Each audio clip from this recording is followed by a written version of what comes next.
Hi, my name is Savannah Kesey, and today we are talking about parent training in ABA.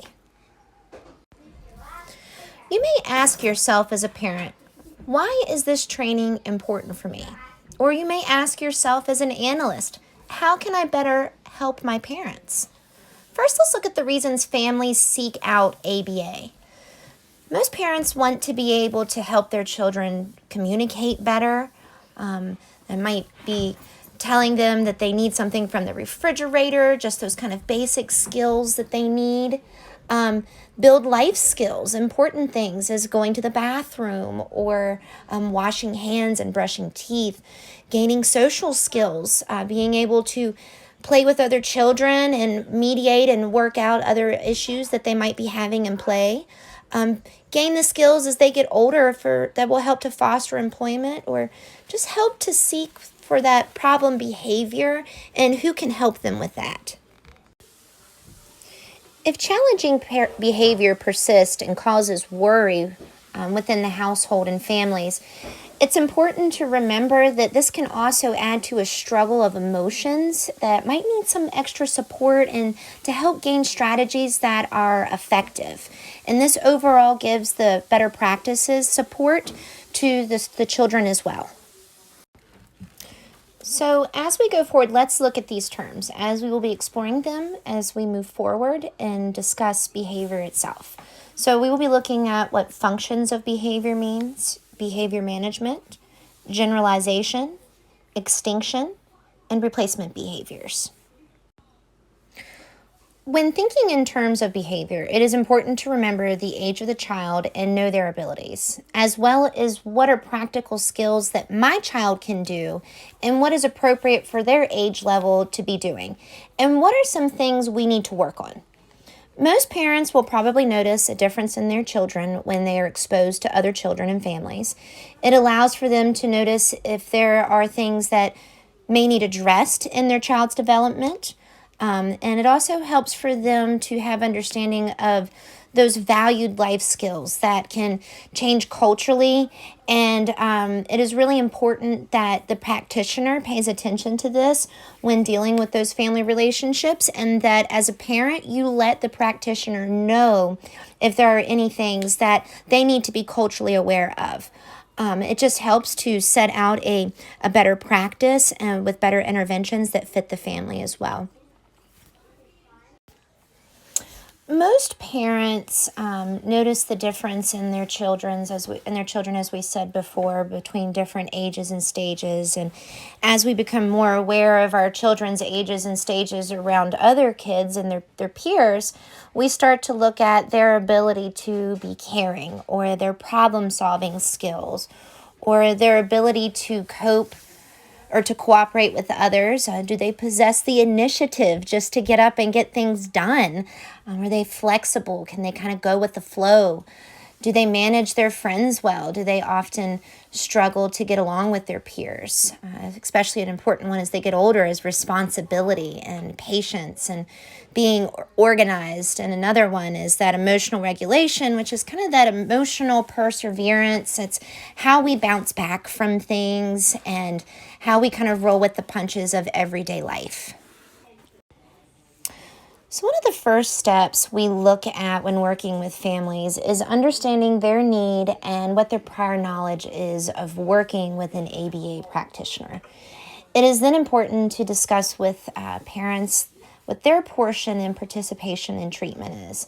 And as you can see here, I've grabbed a sheet off of the abaparenttraining.com, which has programs that you can access online and share with families. There's also books that can be chosen by the families to give a little bit more of an understanding. And this is in no way advertising for them, but they just had a lot of great free resources that I thought would be very helpful. So you'll see that at the end in our reference comments. But we also find it important to have regular check-ins with parents over services, and this way you can communicate needs more efficiently and give an overall successful approach to the treatment plan, which will help for generalizations across all settings. So this means that when I say generalization, that I'm able to go from one setting to the other and we're seeing the same positive results.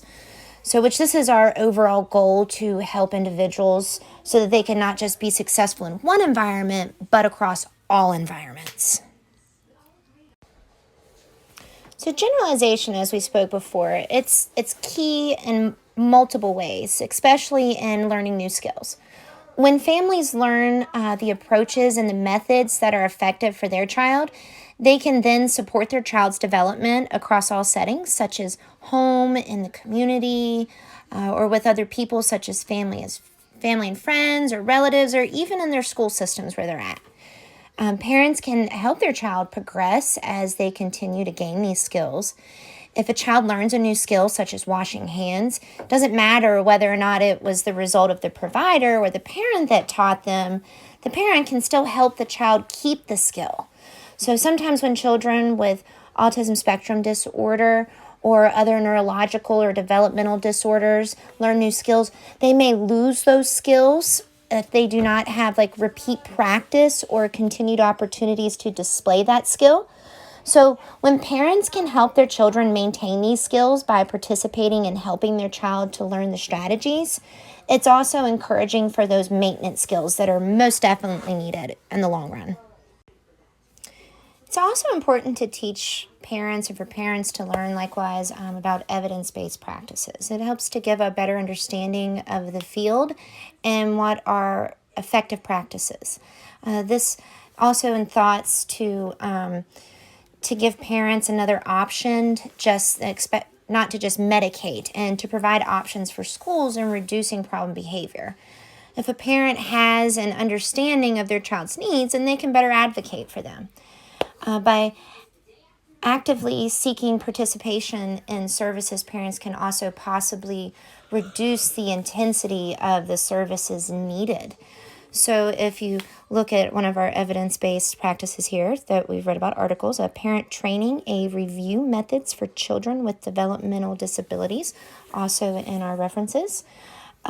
They state that if parents acquire effective strategies to help their children progress in a new skill acquisition and reduce maladaptive behaviors, this could possibly reduce the need for hours of treatment at a time and overtime.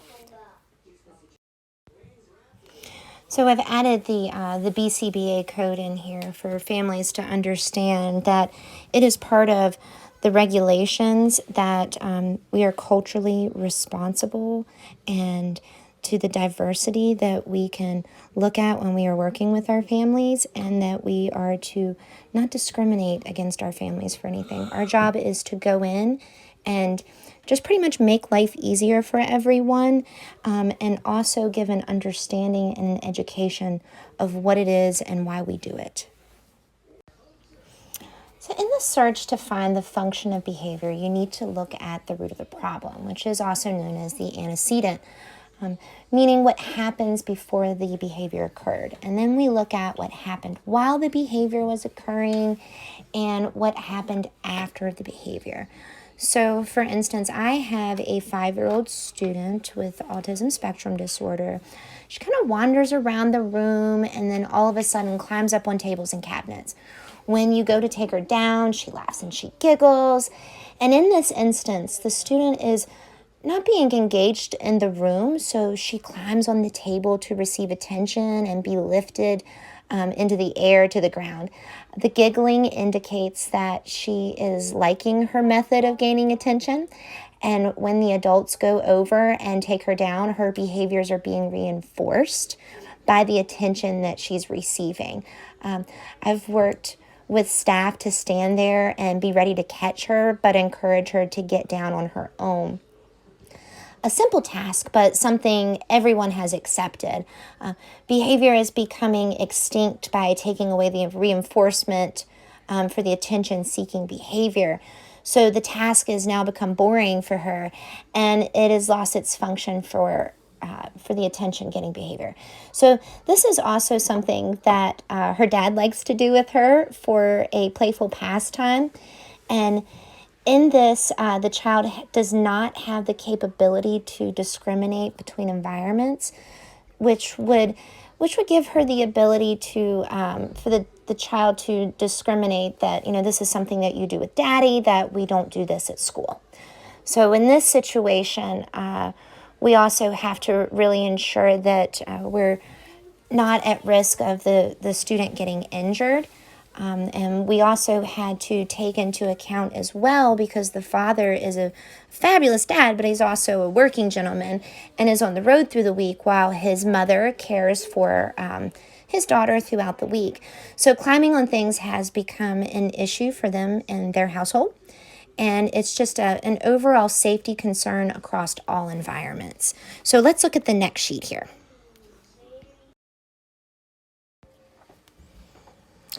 So one of those important things is that, we do have to be culturally sensitive to our families' hearts, but at the same time, we also need to be effective in our practices. So back to this same little girl that we really had to work on things with. This is from autismspeaks.com. There's a nice parent packet in there with some fabulous explanations of things, but we did have to work with Dad a little bit so that he understood the reasoning behind the safety issue with climbing on things and jumping off of it. So I know his daddy heart sank a little bit, but he totally understood the appropriateness of the measures. Another topic of discussion here is one of the biggest issues I've heard families complain about with their kids is haircutting. So that is in an ABA practitioner scope.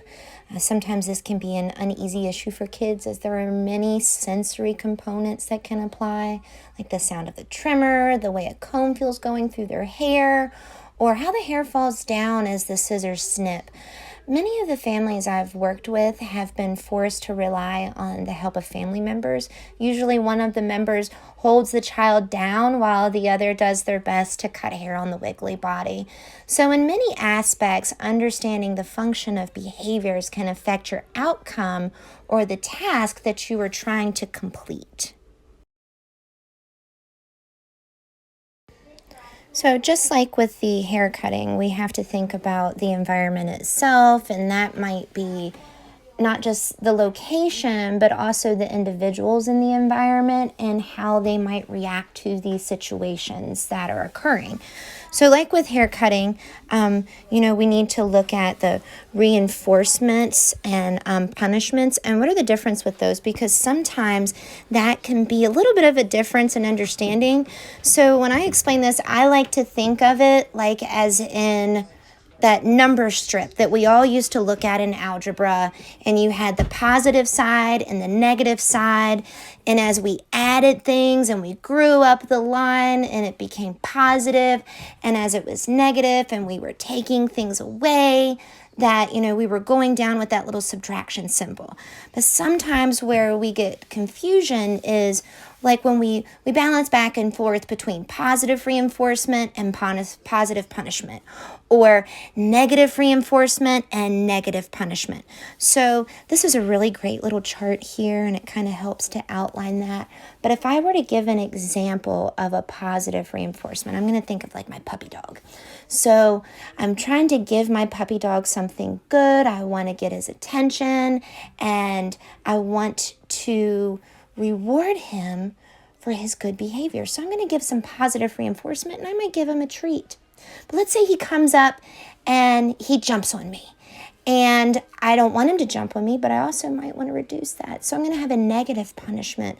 So I'm going to fold my arms and I'm going to turn my back away. I'm not going to give my puppy dog the attention. Or maybe I have a positive punishment. Maybe my puppy dog comes over and he jumps up on me and I smack his nose to get down. Now, we wouldn't do that to children, but we can relate that in other ways. Or we might think about a negative reinforcement, like my puppy dog, I need to keep him safe. So I'm trying to keep him from having a dog fight, and I'm taking him away, but I'm not punishing him. I'm still encouraging him. So these are all things that we kind of need to think about, and you kind of got to roll your brain around it a little bit and go back and forth and look at each scenario so that you can have a much better understanding. So in closing here, I promised you that there would be some references at the end with some great website links that you could click on. But let's remember, closing out that behavior is something that we do as a response to a situation or a stimulus in the environment. So properly educating yourself and communicating with professionals when you don't understand something or things just aren't going how you imagined. And you might need some more supporting or some extra strategies that can help to provide the effective results that we're looking for. So this concludes our presentation on parent involvement. Have a good evening.